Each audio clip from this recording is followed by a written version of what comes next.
حضرت فاروق اعظم رضی اللہ تعالیٰ عنہ ایک مرتبہ نبی کریم صلی اللہ علیہ وسلم کا جو گھر مبارک تھا اس کے اوپر ایک بالا خانہ بنا ہوا تھا، اوپر کا ایک کمرہ تھا جس میں سیڑھی چڑھ کر جانا ہوتا تھا۔ عام طور سے تو قیام نیچے رہتا تھا گھر میں، لیکن کبھی خاص مواقع پر آپ کا اس اوپر کے کمرے میں بالا خانے میں بھی قیام فرمانا منقول ہے۔ ایک مرتبہ آپ کے پاؤں میں چوٹ لگ گئی تھی، اس کی وجہ سے اوپر مقیم رہے تھے۔ ایک مرتبہ اور بھی اپنے ازواج مطہرات سے کو کچھ ناگواری کا اظہار کرنے کے لیے اوپر تشریف لے گئے تھے، تو وہاں ایک مرتبہ حضرت فاروق اعظم رضی اللہ تعالیٰ عنہ فرماتے ہیں کہ میں جب اندر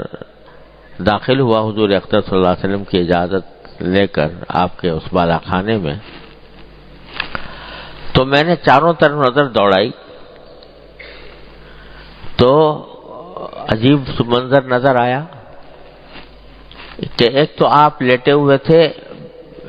ایک ایسے بان کی چارپائی پر جس پر کوئی گدا بھی پڑا ہوا نہیں تھا، ننگی چارپائی، اور آپ کی جو ردائے مبارک تھی جو اوپر کے حصے میں پہنا کرتے تھے وہ بھی اتری ہوئی تھی، تو اسی حالت میں اس چارپائی کے اوپر آپ لیٹے ہوئے تھے۔ اس کا نتیجہ یہ تھا کہ جو چارپائی کے جو بان تھے ان کے نشانات آپ کے جسم مبارک پر نظر آ رہے تھے۔ اگر آدمی کوئی ننگی چارپائی پر ننگا لیٹ جائے بغیر کپڑے کے تو بانوں کے نشان انسان کے جسم پر نظر آئیں گے۔ تو اس حالت میں نے دیکھا کہ وہ بان، اب چارپائی الفاظ تو اس میں یہ آئے ہیں حدیث میں کہ وہ چٹائی کے نشان تھے، چٹائی کے اندر جو نشان ہوتے ہیں وہ آ گئے تھے۔ اب وہ پتہ نہیں چارپائی کے اوپر تھی وہ چٹائی یا زمین پر تھی، بظاہر زمین پر ہوگی، شاید چارپائی کا ذکر نہیں ہے وہاں پر۔ تو اس چٹائی کے اوپر لیٹے ہوئے تھے اور چٹائی کے اندر جو نشان ہوتے ہیں نا وہ آپ کے جسم مبارک پر پڑے ہوئے تھے۔ یہ تو آپ کی جس حالت تھی، جس حالت میں نے آپ کو دیکھا۔ پھر چاروں طرف نظر دوڑائی تو دو ایک کھالیں پڑی ہوئی تھی، یعنی کسی جانور کی خشک کھالیں، وہ کچھ پڑی ہوئی تھی، اور کچھ تھا نہیں سارے کمرے میں سوائے اس چٹائی کے اور ایک دو کھالیں پڑی ہوئی تھی۔ تو میں نے اپنے دل میں سوچا کہ دونوں جہان کے سردار صلی اللہ علیہ وسلم، جن کو یہ پیشکش بھی کی گئی ہے کہ اگر آپ چاہیں تو احد کے پہاڑ کو آپ کے لیے سونا بنا دیا جائے، اتنے دونوں جہانوں کے سردار اس حالت میں ہیں، اور قیصر و کسریٰ روم اور ایران کے جو بادشاہ ہیں وہ کیسی کیسی محلات میں رہ رہے ہیں، ان کے کیسے شان و شوکت ہے، کیسے عالی شان ان کے رہائش کے گھر ہیں، اور کیا کچھ تعیش کے سامان ان کو میسر ہیں، اور اب دونوں جہان کے سردار اس حالت میں ہیں۔ تو فرماتے ہیں کہ میں نے عرض کیا رسول کریم صلی اللہ علیہ وسلم سے، میں نے عرض کیا، یعنی اپنے تاثر کا رسول کریم صلی اللہ علیہ وسلم کے سامنے اظہار کر دیا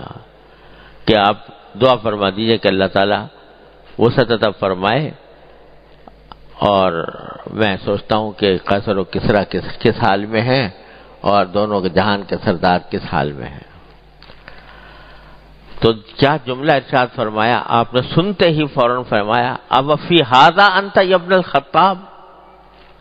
ارے خطاب کے بیٹے کیا اس سوچ میں پڑے ہوئے ہو، اس سوچ میں پڑے ہوئے ہو کہ ہماری حالت جو ہے وہ دنیاوی اعتبار سے وہ اس جیسی ہو جائے جیسے قیصر و کسریٰ کی ہوتی ہے۔ تلک قوم عجلت لهم طیباتهم فی الحیات الدنیا، والعیاذ باللہ، کہ وہ تو وہ لوگ ہیں جن کی جن کی اچھائیاں یعنی جن کے اچھے حالات اللہ نے دنیا میں جلدی دے دیے ہیں، دنیا میں دے دیے ہیں کہ اب جتنا مزہ اڑانا ہے اڑا لو، یہاں پر جتنے عیش کرنے ہیں یہاں پر کر لو، جتنی دولتیں سمیٹنی ہیں یہاں سمیٹ لو، آخرت میں تمہارا کوئی حصہ نہیں۔ تو ان کو جو کچھ اچھی چیزیں ملنی تھیں، دولت، عزت، شہرت اور عیش آرام، جو کچھ انہیں ملنا تھا وہ دنیا میں جلدی دے دیا گیا ہے، آخرت میں ان کا کوئی حصہ نہیں۔ تو یہ تم یہ چاہتے ہو کہ وہ صورت ہماری بھی بن جائے کہ ان جیسے ہم ہو کے رہ جائیں؟ آپ نے اس پر تنبیہ فرمائی، کیوں تمہارے دل میں یہ خیال پیدا ہوا؟ تو خود کی زندگی تو اتنی سادہ، اور صرف اتنی سادہ نہیں بلکہ یہ بھی فرمایا کہ میرا دل چاہتا ہے کہ ایک دن پیٹ بھر کے ایک دن کھانا کھاؤں، ایک دن بھوکا رہوں۔ جانتے تھے کہ اس امت میں ایسے لوگ پیدا ہونے والے ہیں، اس امت میں ایسے لوگ آنے والے ہیں کہ جن کی زندگی فقیرانہ ہوگی، جن کو کھانے کو میسر نہیں آئے گا، جن کو بھوک لگا کرے گی۔ تو اگر میں پیٹ بھر کر ہمیشہ کھانا کھاؤں گا تو وہ کبھی سوچیں گے کہ ہمارے پیغمبر تو بڑے مزے کر گئے اور ہم فقر و فاقے کی حالت میں ہیں۔ تو وہ امت کے غریبوں اور فقیروں کی برادری میں شامل ہونے کے لیے، امت کے غریبوں فقیروں کی برادری میں شامل ہونے کے لیے، کہ ان کے دل میں کبھی ایک خیال نہ آئے کہ ہم تو فقر و فاقہ سہ رہے ہیں اور ہمارے پیغمبر جو ہے مزے اڑا کر چلے گئے۔ اس لیے دعا بھی یہ فرمائی کہ اللہم احیینی مسکینا وامیتنی مسکینا واحشرنی فی زمرۃ المساکین، اے اللہ مجھے مسکین بنا کر ہی زندہ رکھیے، مسکین بنا کر ہی مجھے موت دیجئے، اور مسکینوں ہی کے ساتھ میرا حشر بھی کیجئے۔ کیا مقام ہے اس ذات عالی کا صلی اللہ علیہ وسلم، جس کے آگے خزانے ڈھیر ہیں۔ اللہ تبارک و تعالیٰ نے، اللہ کے فرشتوں نے پیغام دیے ہیں کہ اگر آپ چاہیں تو احد کا پہاڑ سونا بنا کر آپ کے پاس پیش کر دیا جائے۔ کہتے ہیں نہیں، میرا دل چاہتا ہے کہ ایک دن کھاؤں ایک دن نہ کھاؤں، میں اپنے فقیروں، میں اپنے غریبوں کی برادری میں شامل ہوں، غریبوں کی برادری میں میرا نام شامل ہو، اور امیروں میں نہیں، غریبوں میں ہو، تاکہ ان کو کبھی